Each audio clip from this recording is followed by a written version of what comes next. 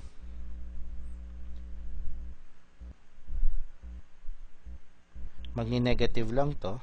So, magiging positive 1, magiging positive 6, magiging negative 2, magiging negative 3. You multiply everything by negative 1. So, dahil ang goal natin ay RREF, no? Next natin titingnan, kailangan above the elements in the main diagonal ay 0 din. So, ito, okay na to, 0 na to. So, ito kailangan nating ma-zero out. Yung nasa row 1. So, ipapartner natin yan sa nasa row 3. Kasi yun yung merong non-zero na element. And then, we will apply the whole formula, which is row 1 prime equals row 1 minus row 3. Kasi parehas naman na 1 yan. Sa buong row 1, i-apply natin yan. Okay? So, we will have 2 minus 0, 2 minus 0, that's 2. 3 minus 0, that's 3. 1 minus 1, that's 0. 1 minus 6, that's negative 5. 0 minus negative 2, that's positive 2. 0 minus negative 3, that's positive 3. And then 0, 1, 0, unaffected yung ating second row, hindi rin mo bago yung third row.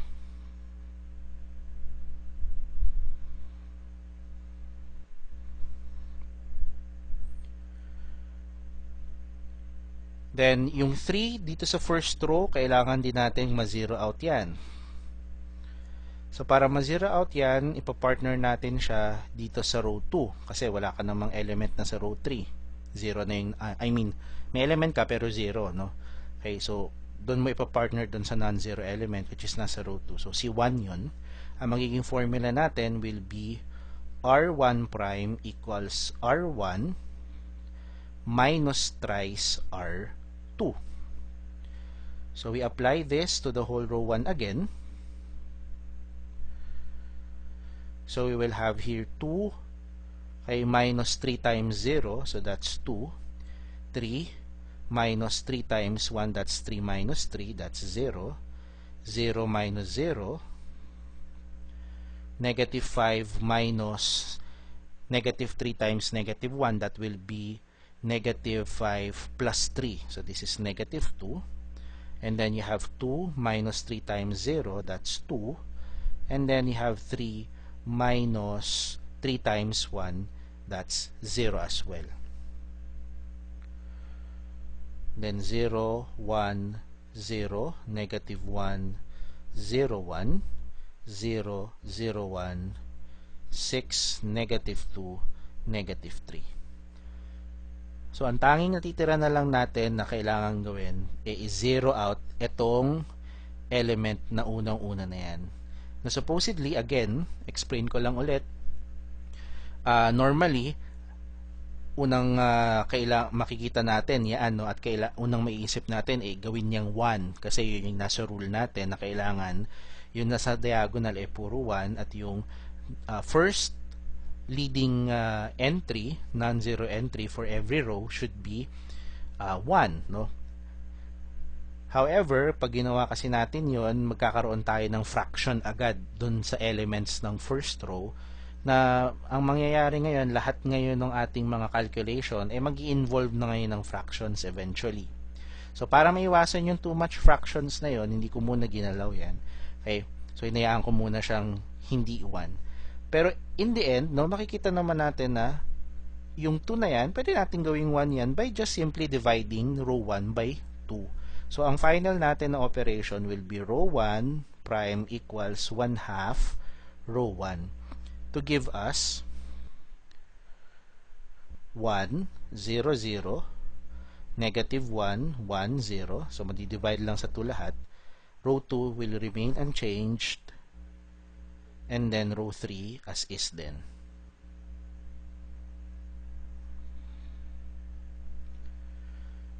So, since this side here is already an identity matrix I3, so ibig sabihin tapos na yung process natin and this is already your A inverse. Alright, so from our given matrix equation, A x equals B, we are able to obtain the inverse of A using adjoining. So this is our inverse, a 3 by 3 matrix. We can now solve for the required unknown matrix using x equal to A inverse multiplied by B. So your unknown matrix contains the unknowns x, y, and z. This is equal to the inverse containing negative 1, 1, 0, negative 1, 0, 1, 6, negative 2, negative 3, and then multiplied with our constant matrix, negative 1, 1, negative 2. So we multiply row by column.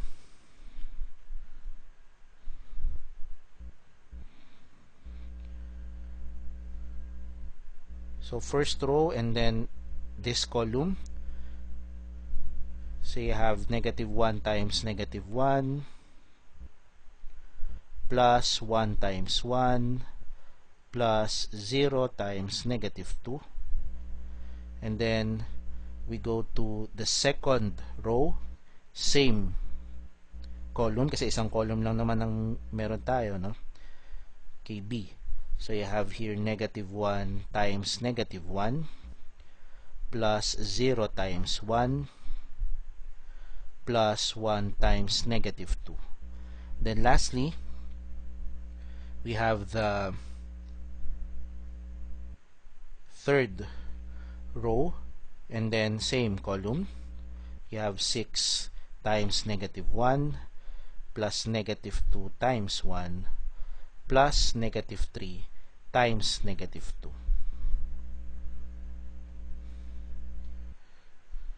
Simplifying, we get 1 plus 1 plus 0,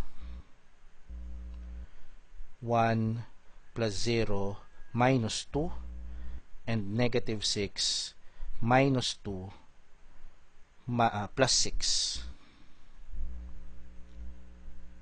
So we obtain 2, negative 1, and negative 8 plus 6, negative 2 as our solution.